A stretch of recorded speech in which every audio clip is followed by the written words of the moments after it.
Welcome, everyone. You've reached Grandma Mo, and we're covering the games. We had some pretty exciting games, pretty impactful games here on Amazon Prime Thursday. So, this one was the two top teams going at it.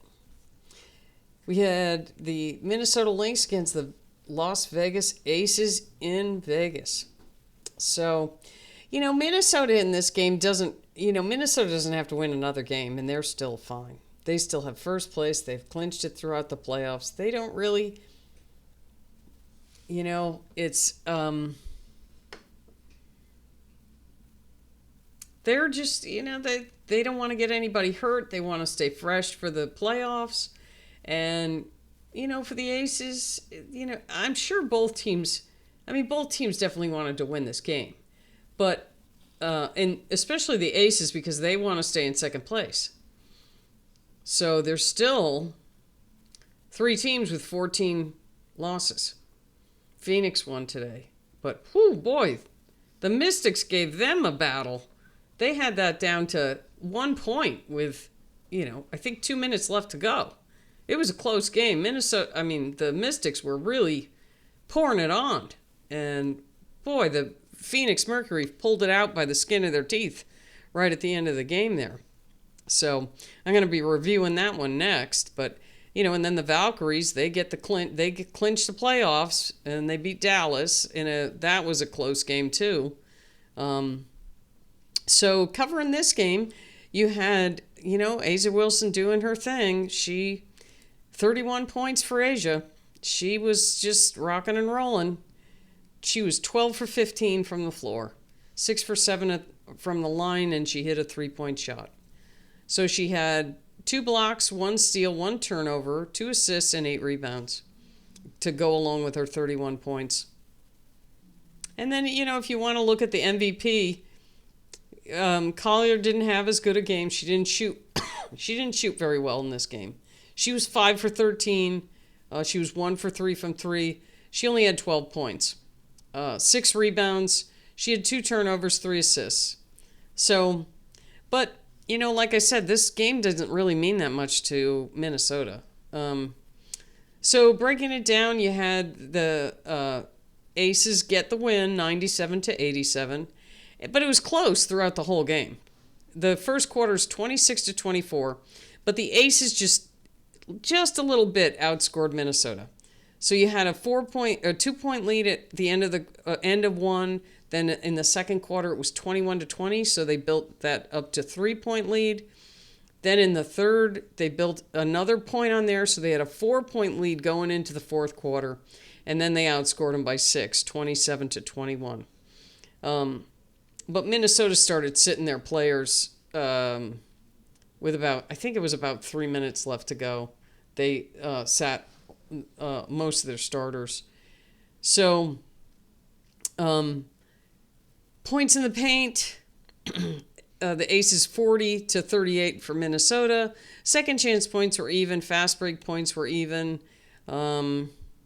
Turnovers were even.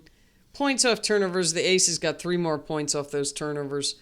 Both teams shot pretty well. They were both over 50%. The Lynx shot 53% and the Aces shot 55%. The Aces 45% from 3, 11 for 24, and the Lynx shot 40%, which both of those are very good. But the Lynx only shot 54% from the foul line, whereas the Aces shot 90%.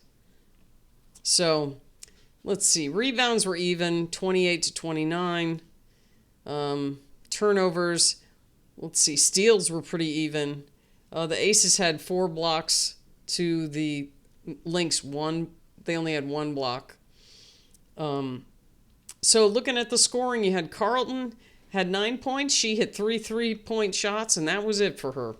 She had 3 rebounds, an assist, and a steal. Like I said, Collier had 12 points. Alana Smith had 13 points. She had 2 turnovers, 2 assists, 4 rebounds. She was 6 for 11. She shot 54%. And she was 1 for 4 from 3. Then you had Kayla McBride. She didn't shoot particularly well. So her and Fee didn't. They weren't their normal selves in this game. They were. McBride had 2 steals, 2 turnovers, 6 assists, and 3 rebounds. But she was only 2 for 7 from 3, and 4 for 11 overall. But then Courtney Williams and Hiedeman, they played pretty well in this game. Williams had 14 points. She had 1 steal, 4 turnovers, which that's a little high for her. 4 assists and 4 rebounds. She was 0 for 2 from 3, but she shot 7 for 15 from the floor, which that's almost 50%. And then Hiedeman had a great game. She was 22 points. She was the leading scorer for the Lynx. She had 4 steals, 2 turnovers, 5 assists, 6 rebounds. She was 8 for 10 from the floor, 2 for 3 from 3, and 4 for 5 at the line. So just a really nice game for Hiedeman. Shepard had 2 points. Shepard got the 1 block that Minnesota had, and she had an assist and a rebound.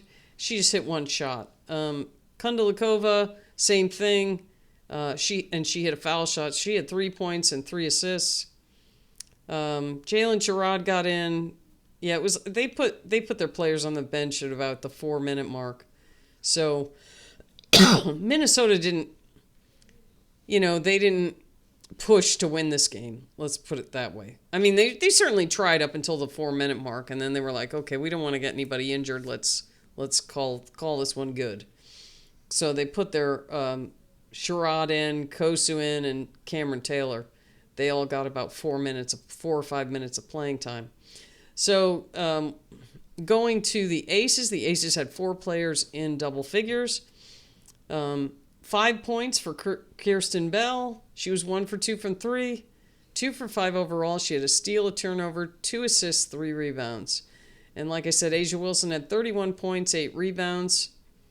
Melissa Smith, she was 5 for 8 from the floor, 10 points, 1 block, 1 steal, 1 turnover, 4 rebounds. And then Jackie Young, very nice game from Jackie Young. She was 8 for 12. She was 4 for 6 from 3. She had 20 points, a steal, a turnover, 5 assists, and 2 rebounds.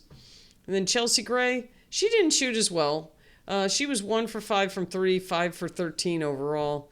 But she still had 13 points and 10 assists. She was the only one in the whole game with a double-double. But she had 4 turnovers, so 10 assists and 2 rebounds. Jewel Lloyd had 6 points. She was 2 for 5. She didn't shoot that much.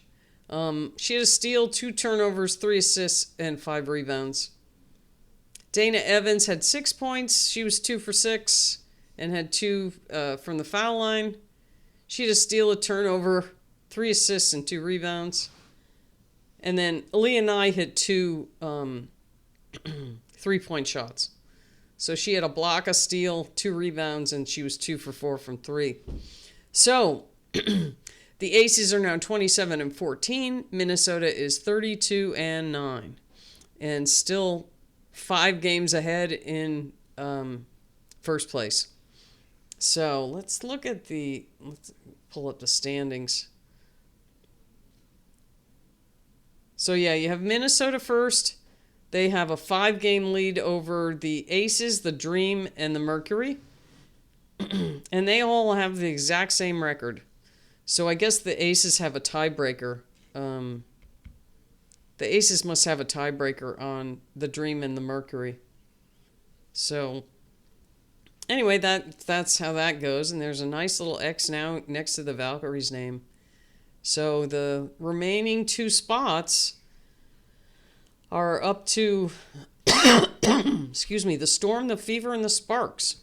But the Sparks lost yesterday, and, I just don't think the Sparks are going to make it. They have just they've got to play Atlanta again, then they play Phoenix, and I believe they play the Aces. They do not have an easy road, and they have more games left than anybody else, too. Like, Seattle just has 2 more games left. So, the max they can win, like, if you look at the Seattle is 22-20. If they win both games, they'll be 24-20. If they lose both games, they're 22-22. Indiana has 3 games left. So if they win all 3, they could be 24-20. Yeah, 24-20. Same thing as if Seattle does. So they can't move up at all there. So if both Seattle and Indiana both win out, which Seattle has to play New York and the Valkyries, and the Valkyries have beaten Seattle twice already. I mean, that's still going to be a tough game. That's going to be a barn burner and must-see TV for sure. But yeah, if the Fever win out, but the Fever have to also play Minnesota too. They've got Chicago, I think the Mystics, and then Minnesota. But the Mystics just gave the Mercury a run for their money. So I don't know. We'll see. But the Sparks, they're 19-21. So they have 4 more games left. Atlanta, Phoenix. Let me see who they have to play. Okay. Let me see here. So the Sparks have Dallas. So tomorrow they're playing Atlanta. They have to win that game. They have to. And then they would have to beat Dallas. And then they would have to beat Phoenix. And then Vegas. And then, that's the last game of the season. So depending on what the situation is with Phoenix and Atlanta, the Aces may not care to win whether they win that game or not. So that may benefit the Sparks. But the Sparks have 4 really tough. I mean, they should beat Dallas, but Atlanta, Phoenix, and Vegas, those are 3 tough games to finish your season on when you're, trying to eke into the playoffs. So, anyway, just a really nice night for WNBA basketball, and tomorrow should be just as exciting, and, just can't wait. So, anyway, thanks for watching, and we'll see you next time.